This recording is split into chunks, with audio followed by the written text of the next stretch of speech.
नमस्कार। आज की ब्रीफिंग हम शुरू करते हैं गृह मंत्रालय के प्रवक्ता से। Madam please start. नमस्कार।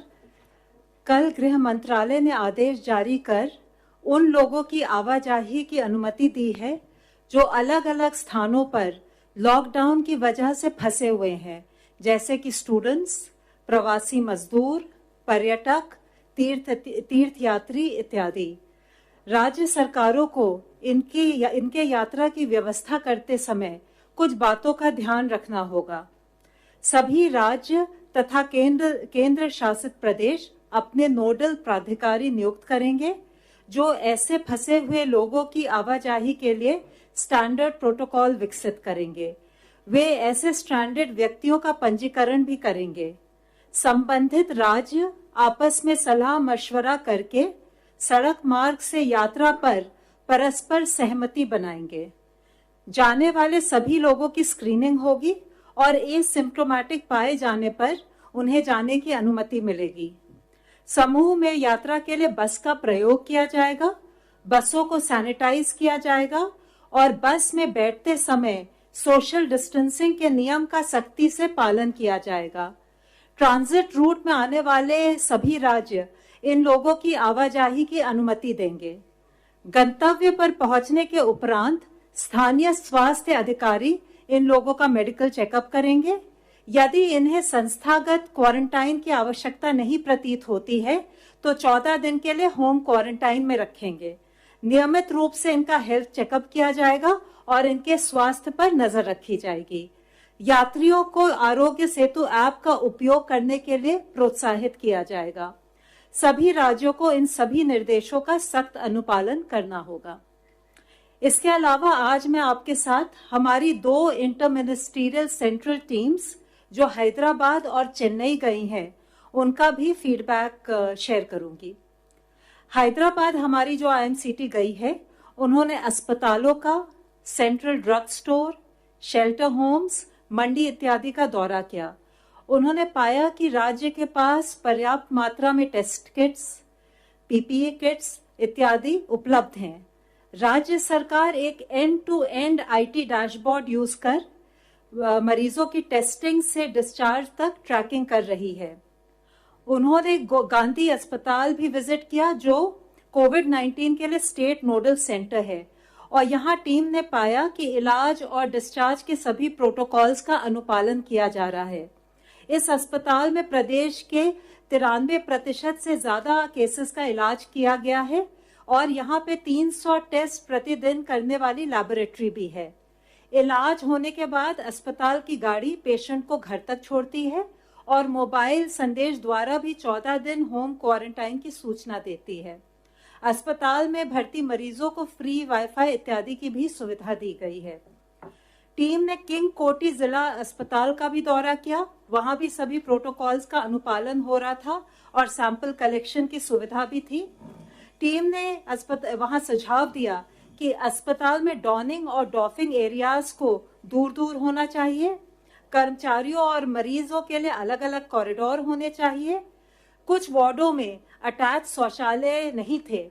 टीम ने सलाह दी कि इन वार्डों में मरीजों को भर्ती ना करें जिससे कि सब लोग कॉमन कॉरिडोर में एकत्र ना हो। टीम ने हुमायूं नगर का कंटेनमेंट जोन भी विजिट किया जिसको बैरिकेड किया गया है। हाउस टू हाउस सर्वेलेंस वहां चल रही है।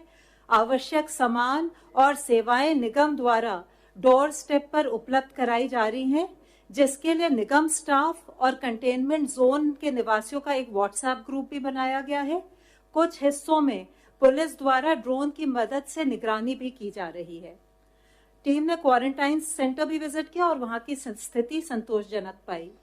IMCT ने सेंट्रल ड्रग स्टोर का स्टॉक मॉनिटरिंग सिस्टम भी देखा जिसके द्वारा 44 डिस्ट्रिक्ट हॉस्पिटल्स और सब डिस्ट्रिक्ट हॉस्पिटल्स में दवाइयों के स्टॉक की रियल टाइम मॉनिटरिंग की जा रही है। टीम ने एक शेल्टर होम का भी मुआयना किया। यहाँ सरकार द्वारा भोजन और अन्य दैनिक उपभोग की वस्तुएं प्रदान की जा रही है। माई GHMC ऐप के द्वारा वे फूड कियोस्क की भी जानकारी पा सकते हैं।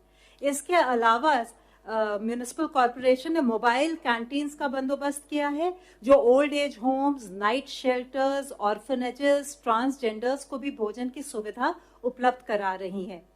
टीम ने अधिकांश स्थानों पर लॉकडाउन का अनुपालन सफल पाया और इसमें कम्युनिटी लीडर्स का भी योगदान रहा है। टीम ने यह भी पाया कि सोशल डिस्टेंसिंग का अधिकांशतः पालन किया जा रहा है, परंतु कुछ निर्माण साइट पर उन्होंने श्रमिकों को बिना मास्क के पाया। टीम ने संबंधित अधिकारियों को ध्यान रखने के लिए सुझाव दिया और श्रमिकों का नियमित मेडिकल चेकअप कराने के लिए कहा। अब मैं थोड़ा सा आईएमसीटी चेन्नई का भी फीडबैक दूंगी। आईएमसीटी चेन्नई ने कंट्रोल रूम्स, विभिन्न विभागों के helpline, call centre facilities, containment zones, quarantine centre, Covid और गैर कोविड अस्पताल, PDS shops, bank, medical shops, children home, old age homes, fisherman की बस्ती, स्लम्स, रिलीफ कैंप, इंटरस्टेट और इंटर डिस्ट्रिक्ट बॉर्डर्स का दौरा किया और विभिन्न स्टेक होल्डर्स के साथ चर्चा की। टीम ने पाया कि तमिलनाडु में रिकवरी रेट काफी अच्छी है। 2058 संक्रमित मरीजों में से 1168 यानी कि 57% लोग ठीक हो गए हैं। प्रवासी श्रमिकों के लिए रिलीफ कैंप्स में उन्होंने पाया कि व्यवस्था अच्छी है और श्रमिक सुविधाओं से संतुष्ट है। टीवी, मेडिकल चेकअप और काउंसलिंग की सुविधा भी उपलब्ध है। लॉकडाउन के दौरान लोगों के लिए कैंटीन द्वारा भी दिन में 3 बार भोजन की व्यवस्था की जा रही है। लोगों को वित्तीय सहायता, मुफ्त राशन तथा सब्सिडाइज रेट पर आवश्यक खाद्य पदार्थों के किट भी दिए जा रहे हैं। वहां पर मोबाइल सैंपल कलेक्शन वैन्स का प्रयोग हो रहा है, जिससे लोगों की आवाजाही कम होती है। यह संक्रमण कम फैलने में सहायक होता है। टेस्ट रिपोर्ट्स 24 घंटे में उपलब्ध करा दी जाती हैं, जो उन्होंने प्रशंसनीय पाया। कोविड टेली काउंसलिंग सेंटर और कंटैक्ट ट्रेसिंग सेंटर भी प्रभावी ढंग से काम कर रहे हैं। कोविड हॉस्पिटल में डॉक्टर्स मरीजों के साथ वीडियो कॉन्फ्रेंस द्वारा भी बातचीत करते हैं। राज्य सरकार ने घरेलू हिंसा के विरुद्ध भी उल्लेखनीय कदम उठाया है। पुलिस रिकॉर्ड्स में उपलब्ध जानकारी के अनुसार विमेन पुलिस कांस्टेबल्स, महिला पुलिस कांस्टेबल्स प्रोएक्टिवली उन घरों पर जाती हैं जहां डोमेस्टिक वायलेंस की आशंका है, जिससे कि इसको प्रिवेंट किया जा सके।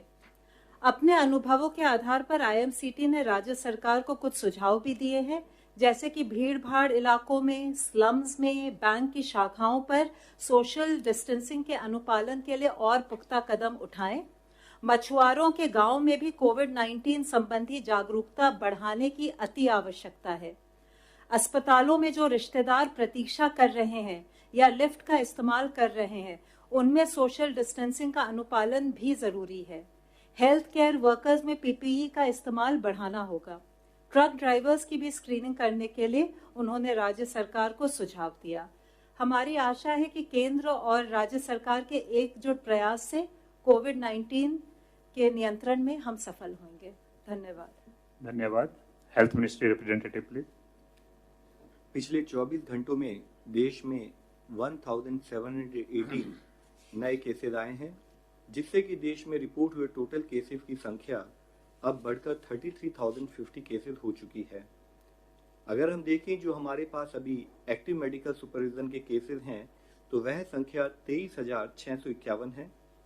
पिछले 24 घंटे में 630 पेशेंट वो क्योर भी हो गए, जिससे कि हमारे टोटल क्योर्ड पेशेंट्स की संख्या बढ़कर अब 8,324 हो चुकी है।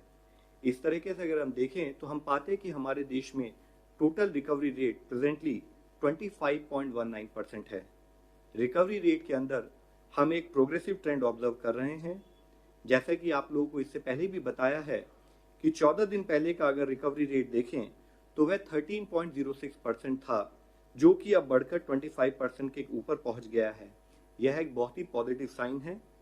इसके साथ ही हम लोगों ने अगर रिपोर्टेड डेथ केसेस की एनालिसिस करें तो पाया कि हमारे देश में केस फेटेलिटी करीब 3.2% नोट की गई है, जिसमें से 65% मेल और 35% फीमेल पेशेंट्स थे। अगर हम मोर्टेलिटी का एज डिस्ट्रीब्यूशन भी देखें तो पाते हैं कि less than 45 years age group में 14% case fatality has been noted. 45 से 60 ईयर्स एज ग्रुप में 34.8% case fatality has been noted और 60 ईयर्स के अबव एज ग्रुप में 51.2% case fatality has been noted. उसमें भी अगर हम देखें कि 60 प्लस एज ग्रुप को अगर हम दो भागों में डिवाइड करें तो 60 to 75% में 42% case fatality has been noted, और अबव 75 ईयर्स में भी हमारे पास 9.2% केसेस में केस फैटेलिटी नोट की गई है। इसके साथ ही 78% केसेस में जो डेथ्स रिपोर्ट हुई हैं उनमें कोमॉर्बिडिटीज भी पाई गई हैं। यह हम आप लोगों की दृष्टि में इसलिए लाना चाहते हैं कि कोविड-19 के संबंध में बोथ एल्डरली एज और कोमॉर्बिडिटीज रिस्क फैक्टर्स के रूप में पाए गए हैं। अगर हम देखें तो देश का डबलिंग रेट जो कि लॉकडाउन से पहले 3.4 पर था, वह प्रोग्रेसिवली बढ़कर अब 11 दिन हो गया है और कई स्टेट्स उस संबंध में अच्छा परफॉर्म कर रही हैं। जैसे कि अगर हम देखें कि जो स्टेट देश के डबलिंग रेट से बेटर परफॉर्म कर रही हैं, यानी कि वहां पर केसेस की डबलिंग 11 दिन से भी ज्यादा हो रही है, 11 से 20 दिन के बीच में देखें तो हम देखते हैं कि दिल्ली में, उत्तर प्रदेश में, जम्मू कश्मीर में, उड़ीसा, राजस्थान, तमिलनाडु, पंजाब, इन स्टेट्स में डबलिंग रेट 11 से 20 दिन के बीच में पाया गया है। साथ ही 20 से 40 दिन का डबलिंग रेट कर्नाटका, लद्दाख, हरियाणा, उत्तराखंड और केरला में देखा गया है। इसके साथ ही कुछ स्टेट्स में अब 40 डेज का भी डबलिंग रेट नोट किया गया है, वह है आसाम, तेलंगाना, छत्तीसगढ़ और हिमाचल प्रदेश। यहाँ यह बात मुख्य है कि हमें समझना चाहिए कि ओवरऑल स्टेट का डबलिंग रेट अच्छा होते हुए भी हो सकता है कि उस स्टेट के कुछ जिलों में केसेस का डबलिंग रेट हाई हो। तो इसके लिए जरूरी है कि हम लोग ये ऑब्जर्व करें, ये इंश्योर करें कि हमारा जहां एक ओवरऑल देश का डबलिंग रेट बढ़े, यानी कि कम दिनों में ज्यादा दिनों में केसेस का डबलिंग हो, उसी हिसाब से हम अपने आइडेंटिफाइड हॉटस्पॉट्स में कंसंट्रेटेड वे में काम करें ताकि हम ओवरऑल डिजीज को इस देश में कंट्रोल कर सकें। इसके साथ ही स्वास्थ्य मंत्रालय की तरफ से हमने सब स्टेट से फिर से डिस्कस किया, उनको रिक्वेस्ट किया है कि कोविड-19 के केसेस को मैनेज करते समय हम ये भी इंश्योर करें कि non Covid related essential services सभी लोगों को प्रोवाइड की जाती रहें। नॉन कोविड इसेंशियल सर्विसेज से संबंध में ऑलरेडी 20 अप्रैल को एक डिटेल्ड गाइडलाइन जारी की गई थी, जिसके तहत हमने कहा था कि वह मैटरनल और चाइल्ड हेल्थ सर्विसेज हों, इम्यूनाइजेशन सर्विसेज हों, कम्युनिकेबल डिजीज जैसे tuberculosis, leprosy, vector borne diseases जैसे डेंगू, या साथ ही नॉन कम्युनिकेबल डिजीज जैसे कैंसर, डायलिसिस, ऐसी जो भी डिजीजेज हो उनकी सर्विसेज भी रेगुलरली लोगों को प्रोवाइड करती रहनी चाहिए। मिनिस्ट्री ने डायलिसिस के लिए एक स्टैंडर्ड ऑपरेटिंग प्रोटोकॉल भी 7 अप्रैल को जारी किया था। साथ ही 9 अप्रैल को ब्लड डोनेशन और ट्रांसफ्यूजन से रिलेटेड सर्विसेज के लिए भी डिटेल्ड गाइडलाइंस जारी की थी। माननीय स्वास्थ्य मंत्री जी ने भी सभी राज्यों के स्वास्थ्य मंत्री को लिखकर कहा था कि थैलेसीमिया, हीमोफीलिया या सिकल सेल एनीमिया जैसे ब्लड डिसऑर्डर्स हैं, उनके लोगों को क्योंकि रेगुलर ब्लड ट्रांसफ्यूजन की जरूरत है, तो ये इंश्योर किया जाए कि उनको प्रॉपर और अनइंटरप्टेड वे में ब्लड ट्रांसफ्यूजन सर्विसेज मिलती रहें।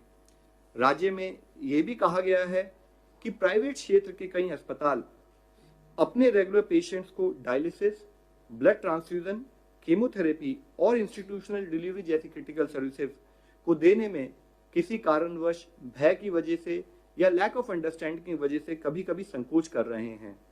वह अपने इस डर से अपने हॉस्पिटल और क्लिनिक्स को भी बंद कर रखे हुए हैं। उन स्थानों पर कई जगह पर यह देखा गया है कि वह सर्विस प्रोवाइड करने से पहले टेस्टिंग के लिए भी इंसिस्ट कर रहे हैं। इस विषय में यह हाईलाइट किया जाता है कि जिन भी क्रिटिकल सर्विसेज की देश में आवश्यकता है, सभी हेल्थ फैसिलिटी विशेषकर प्राइवेट सेक्टर ये फंक्शनल बनी रहे और किसी भी पेशेंट को किसी भी तरह की कठिनाई का सामना ना करना पड़े। गृह मंत्रालय ने 15 अप्रैल के अपने आदेश में भी यह स्पेसिफिकली हाईलाइट किया था कि लॉकडाउन की अवधि में सारी हेल्थ सर्विसेज फंक्शनल रहें। कोविड-19 टेस्टिंग के संदर्भ में यह हाईलाइट करना बहुत आवश्यक है कि कोई भी हेल्थ फैसिलिटी जो भी किसी को टेस्ट प्रेस्क्राइब करे वह प्रोटोकॉल के हिसाब से होना चाहिए, उसके अनुसार होना चाहिए। हमें एडिशनल टेस्टिंग प्रेस्क्राइब कर किसी को सर्विस रिफ्यूज नहीं करनी है।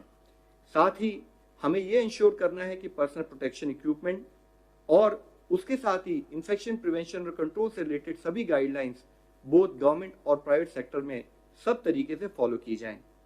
हेल्थ मिनिस्ट्री ने 20 अप्रैल को नॉन कोविड फैसिलिटीज में, नॉन कोविड हेल्थ फैसिलिटीज में अगर कोई कोविड-19 का पेशेंट कन्फर्म पता लगे तो उसको कैसे मैनेज करना है, उससे संबंधित भी डिटेल्ड दिशा निर्देश जारी किए थे, जिनके तहत डिसइंफेक्शन के बाद ऐसी हेल्थ फैसिलिटीज में सर्विसेज कंटिन्यू की जा सकती हैं।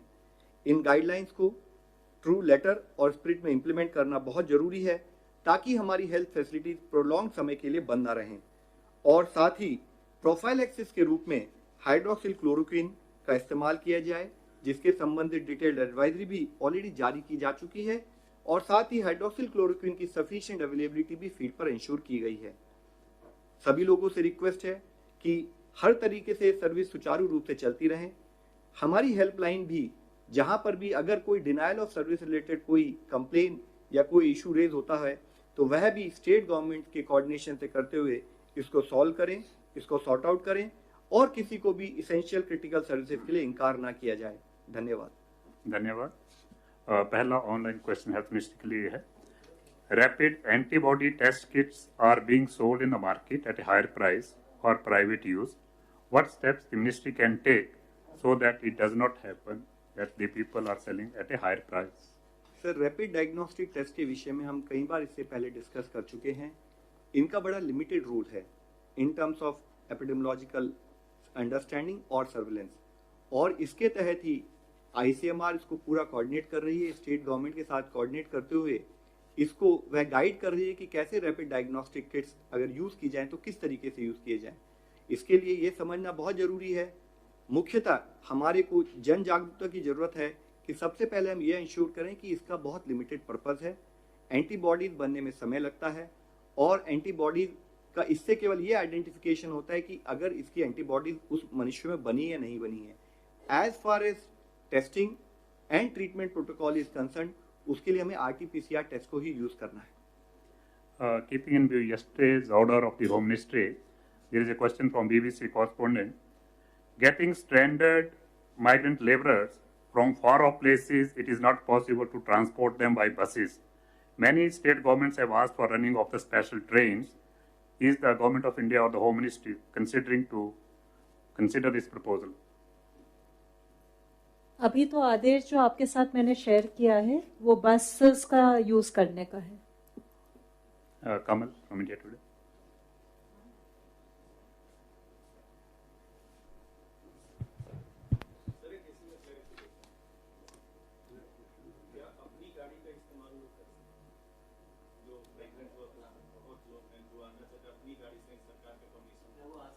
I think Home Ministry can clarify, but beginning The order is state, very clear. It's about groups of persons. you have to take the permission from the starting point as well as coordinate with the ending point. That is normally the procedure.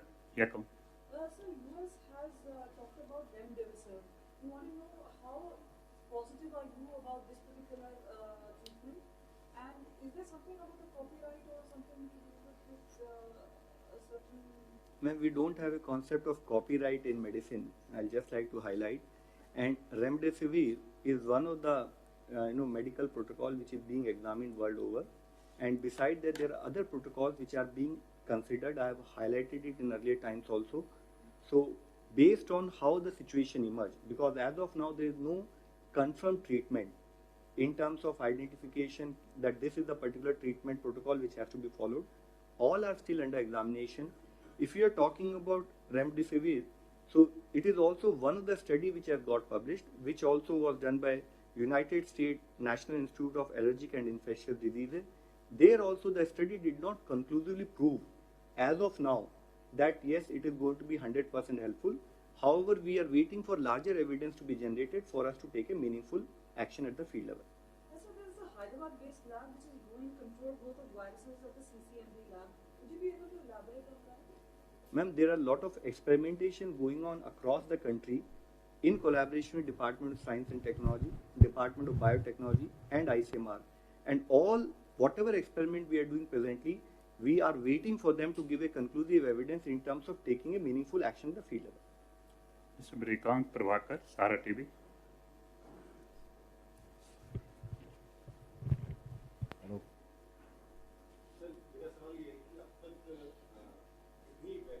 या कितनी medicine आप लोगों के पास trial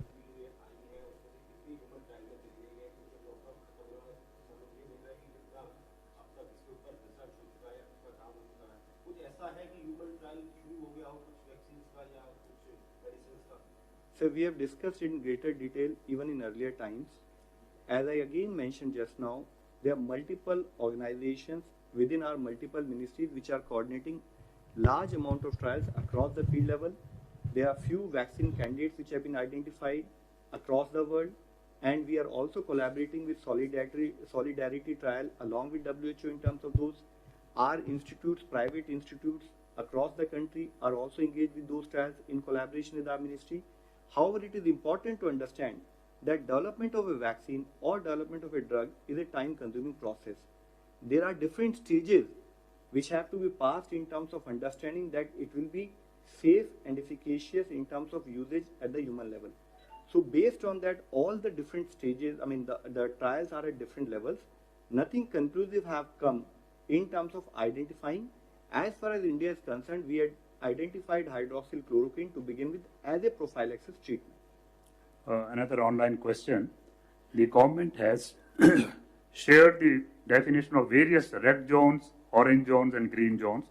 However, it is not clear whether services like e-commerce will resume from Monday in areas falling on in the red and orange zones. Can the response be given? This is from Sunil Dang, editor of Day After. We should wait for the new orders to come out. Okay. Mohit Dubey, News Nation.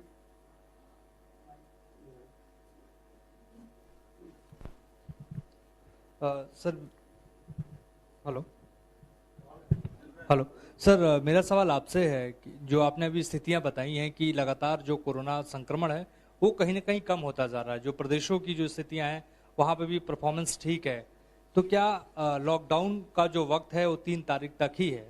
Health ministry क्या advice करेगी कि क्या आने वाले दिनों में lockdown को बढ़ाया जाए, क्योंकि पूरा देश जानना चाहता है कि लॉकडाउन की स्थितियां आगे क्या होने वाली हैं? Sir, from health ministry side, we are very clear. We have to ensure कि जो एक फिजिकल डिस्टेंसिंग जो कॉन्सेप्ट है उसको हम एक बिहेवियरल चेंज के रूप में अपनी जो अपनी रेगुलर प्रतिचर्या है जो है उसमें उसको इंक्लूड करें ताकि हम चेन ऑफ ट्रांसमिशन को ब्रेक कर सकें। उसके साथ ही उतना ही जरूरी है कि हम कंटेनमेंट मेजर्स पर फोकस करें। जैसे मैंने आपको बताया है, हमारे यहाँ कुछ सक्सेसेस हैं, काफ़ी अच्छी सक्सेसेस हैं, उसके साथ ही हमारे यहाँ कुछ एरियाज ऑफ कंसर्न भी डेवलप होते हैं। तो हम स्टेट्स के साथ कोऑर्डिनेट करते हुए जो भी हमारे एरियाज है जहाँ पर कि ज़्यादा केसेस पाए जा रहे हैं वहाँ पर both physical distancing as well as containment measures पर कोऑर्डिनेट कर रहे हैं। Online, in fact, is not a question, it's a suggestion to the Health Ministry that Health Ministry should make public the list of all dedicated COVID hospitals across India so that the patients know where to go. But I think this has been discussed earlier. Prashant, AVP News. Okay. So last question from Ashok, ANI.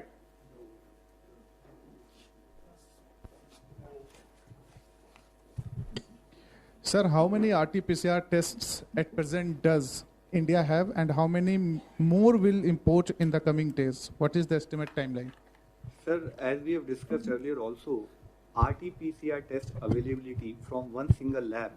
Today we have taken it to 292 government facilities and 97 private facilities across the country.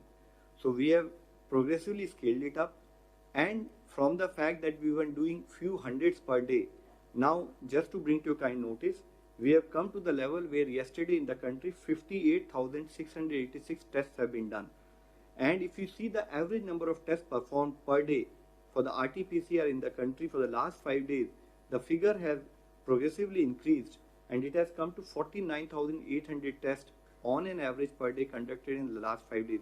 The point I would like to submit and highlight to you presently is that it is important to understand that as and when whatever capacity needs to be created in terms of testing for RT-PCR test, country has kept on progressively increasing its capacity, and it has ensured that all people who needed to be tested as per the protocol get tested. Thank you very much, friends. Thank you.